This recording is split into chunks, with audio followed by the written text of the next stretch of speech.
Well, ladies and gentlemen, we've got another update regarding the situation with Greenland. Justin, all five parties in Greenland's parliament reject U.S. President elect Donald Trump's proposal for Greenland to become part of the United States. And then, as an extension, apparently the prime minister said he wants to work with the United States on defense and mining. And they want to have some type of partnership with the US, but they want to be independent. Now, we knew originally that they were going to have to get help from someone if they wanted autonomy from Denmark, which is what they want right now. That's why Denmark has very little say and leverage in this situation. And we saw, I mean, you go back 2 decades, back in like 2009, they almost became fully independent, but there still is the connection to Denmark. Technically, Denmark does still own Greenland. But you look at something like this and you'd say, well, no, that's bad in terms of Trump buying Greenland. Guys, this is just a totally normal negotiation process. This is the early stages of it. Why would Greenland come out and say, even though we've got a poll that says a lot of the citizens within Greenland want to be part of the United States, about 57% of them, that's just one poll, we'll have to see more, but still, even if it's at around 50%, without the United States even bribing them at all, it's very good news. But why would they say this? Because they want as much as possible from the United States. If they become independent from Denmark and then the United States buys them, they're not just going to come out and say, oh, yes, we want to join the U.S. We're begging for it. We're on our knees. They're not going to do that. They're going to say, no, we're going to play hardball. We want to be independent. We know Trump wants Greenland, and he would like to do it diplomatically because it would make himself look better. And so this is what you do. You come out and say, no, we're vehemently against it right now. We want to have some type of partnership. It's all a negotiation tactic to get more from the United States when Trump inevitably makes a deal to acquire Greenland. This is not cope. I'm just telling you exactly what's happening. You're not going to come out and say, yes, we want to join the U.S. You lose all your leverage. You say, no, we don't want that. We want to be independent, even though everyone knows they can't operate by themselves without Denmark. They need someone. And that's why their prime minister comes out and says, no, we want to have a mining operation with the U.S., and we want the United States help. And the United States, and this is why what Trump was saying, and I told everyone this, when he said, oh, we need it for strategical defense, he is right in the idea that Greenland is getting more important based on where it's located and the fact that it's right in the middle of the West. It would make total sense for the United States to have some authority over it, but they already do. I mean, Greenland lets the United States have a military base there. Originally, I think that went in 1943. If you go back to World War II, Denmark was occupied by Nazi Germany, and who owned Greenland? Well, it was the United States. They protected Greenland. So we already have a relationship with Greenland as it is, and Greenland does let the United States operate, and they kind of have to based on how big the United States is and the fact that we're all in the West and, we're the biggest player. They're going to have to, treat us nicely or things are not going to go well for them. But we want the natural resources, let's be honest here. I mean, come on. And the thing about it is people are like, well, this is really bad what you're doing. You're just going to take all the natural resources for the United States. Well, no, we're going to extract them, and we're also going to improve their economy, and they're all going to get more jobs there, and there's going to be an influx of new infrastructure. It's going to be really good. We're going to give them a slice of the pie as well. So this is going to be good for all sides. We are coming in with this amount of money that's going to really revitalize the country and also give their citizens money for what their country is worth by extracting the natural resources. So understand that's what's going on here. And you look at something like this and you say, well, that's bad. Well, no, this is what you would do if you're negotiating. We know Greenland wants something if they do become independent.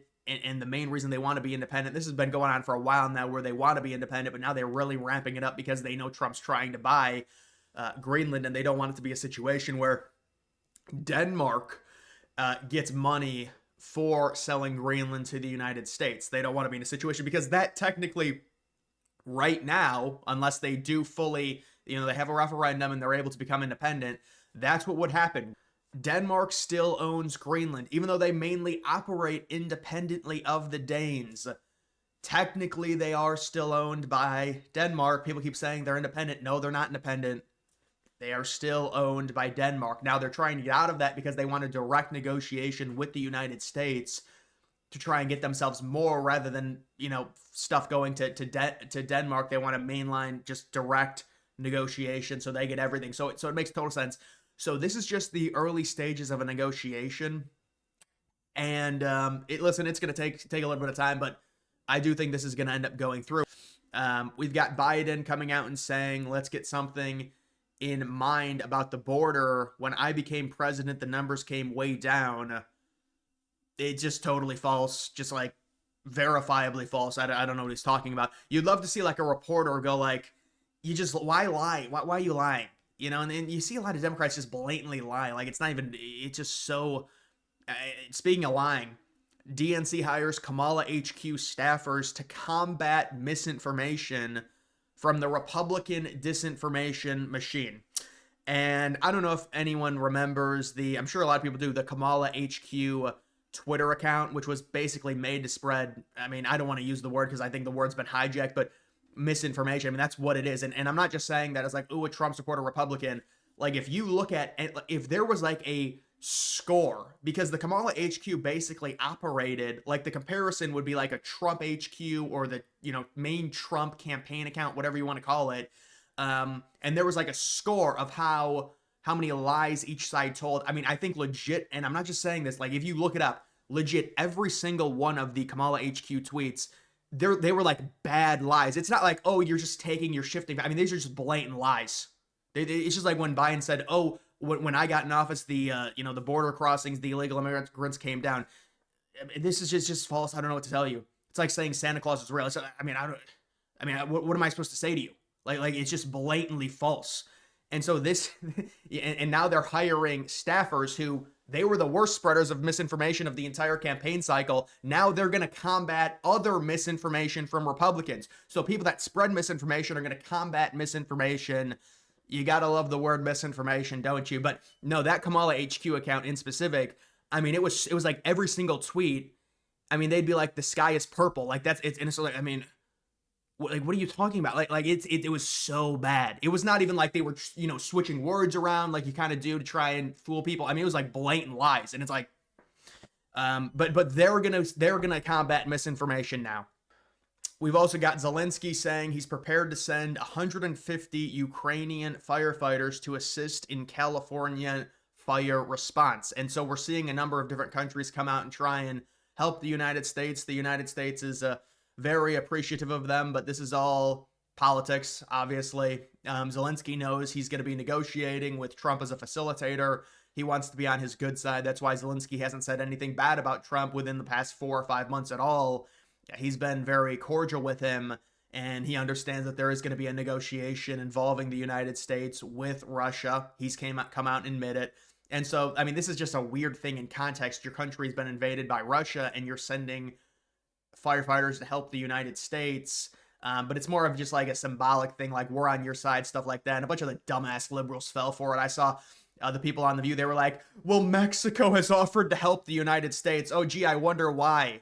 You've got the political awareness of a snail. It's because they want to be on the United States' good side, so they're all going to send things to, and it's like Canada helps the United States. Oh my, I'm so surprised. And look, we respect and we thank the help from all the other countries and stuff like that, but this is all, symbolic stuff. Like, we want to be on your good side, and these liberals, they eat it up. They're like, oh, they're so nice to us. Oh, I wonder why they're so nice. we only spend 70% more on our military than every other country in the world combined. But why are they so nice to us? I don't know. We appreciate it, but it's like these people, you have to have some nuance in your thinking. We've got Sam Harris. Sam Harris, obviously, the intellect, very, very sad what happened to him, the Trump derangement syndrome, and now it's probably ratcheted up times 20 because Trump did the impossible. I would imagine Sam Harris probably thinks most Americans are stupid, honestly, because of how much he hates Trump. The idea that Trump would win an election with every swing state and stuff like that after what he said was like the worst thing in history in 2021 with January 6th. I think he probably thinks most of us are just, or you know what, maybe we're just brainwashed. I think we're just brainwashed. He talks about why he and Elon Musk are no longer friends, saying, I will email him and say, Elon, you're being gamed by right-wing trolls who gave us Pizzagate, and he will tell me to go F myself. And he's like, he literally says that. He responds to the email like that. But this one was worse. We're going to listen to this one. What does he have to say? This is, no, this is not Guys, this is not a conspiracy. The Republicans, they're the crazy conspiracy theorists. This is not a conspiracy. Let's see what this is the liberal intellect. No, I don't. There's one thing I am skeptical about. Come on. I haven't said anything about this. I'll give it to you. I actually I mean, this just could be based on a faulty intuition about ballistics, but I'm surprised that a rifle round making any degree of contact with an ear wouldn't do more damage. I think a shattered piece of shrapnel from a teleprompter What is about far the guy? more likely to have done that to his ear than a rifle round. That's so silly. Well, have you seen what rifle rounds do to human bodies? I know, but like, if it just hit it by the slightest possible degree, it just, it makes much more sense. The guy behind Well, no, but I do. No, there's no question there were rifle rounds flying. I mean, someone was killed. I'm not debating that at all. But just to Well, that's actually good that he's saying that, because that was a liberal conspiracy originally, that nobody died and Trump had. Well, there was also a conspiracy that said Trump's so evil he had someone killed in the crowd because he wanted this moment. And so understand what's going on here. Number one, I'll talk about his claim, and then I'll discuss the real motive for why liberals think like this. When it comes to his claim, very similar to the thing I just talked about, this is just blatantly false.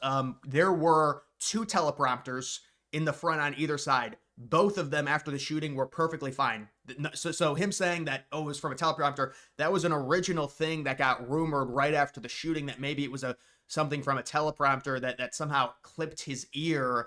But both of the teleprompters, I mean, this is we can see photos after the shooting of the 2 teleprompters there. They're both fine. And by the way, you can hear the audio of the gunshots going off, and there's no audio of anything shattering. So it's like, this is verifiably false. And you wish Bill Maher would be like, I mean, you're just lying. Like, why lie? Why are we doing this? So the real question is, you've got someone like this, this is a smart dude. Why is he doing this? Well, when Trump survived that assassination attempt, it broke a lot of people on the left. And the reason is because it undeniably made Trump look like a superhero with his reaction to that. And they couldn't cope with it. A lot of them lashed out. A lot of them said they wish Trump had died. A lot of them said it was fake. A lot of them said Trump did it and it's a conspiracy. They're trying to delegitimize him getting shot. There's minutes after, or right after we saw the photos of the bullet going by Trump, they said that was fake. There's like a bullet whizzing by. You can see it in the background right behind Trump. And listen, it is what it is. But it's like with someone like this, this is TDS. It's very sad. And if you're Bill Maher, I mean, you just gotta be like, but you're referencing the teleprompters. This was investigated. This was investigated. We've got the photos of the teleprompters. They're both fine. What are you talking about? There's no shattering sound either. The teleprompter would shatter. It would create a sound. Like, this stuff is so... It just broke so many people, that assassination attempt. It broke so many people because they hate Trump so much. And that made him so likable to a lot of people that don't follow politics a ton. And it broke them. It broke them. And this is their reaction. And I mean, this is someone you would think you've got months to reflect on. Trump ends up winning the election, and you're still just saying things that are completely and obviously false. We have the photos of the teleprompter still intact. This was one of the first things that was easily dismissed. But no, conservatives, they're the terrible conspiracy theorists. Oh my goodness. No, liberals are right. Trump staged the entire thing. He had one of his support. Remember, that's what they were saying. And people won't believe me on this, but I'm telling you, this is what these liberals thought. Remember, around 32% said that Trump had it staged, but they said Trump's so evil, he purposefully killed one of his supporters to make it seem real so he could look better. I'm not saying that's what Sam Harris is saying. He did admit that there were real shots being fired, but I mean, they said, yeah, it was real, but he had someone killed. That's what they were saying. So this just demonstrates how it's just like, when you say things that are just so obviously false, I mean, you'd like to see some more pushback there. It's like, you're referencing the teleprompters. We've got photos of the teleprompters. What are we talking about here, man? I mean, come on. Maybe we should investigate your real reason for trying to delegitimize this assassination attempt, and why the idea that you would try and delegitimize it, why that is scary. Maybe we should look under the hood here at yourself, and of course it's TDS, but it's just funny. But either way, guys, that is going to do it for this video. Make sure you follow me on X. Link to that's always in the description.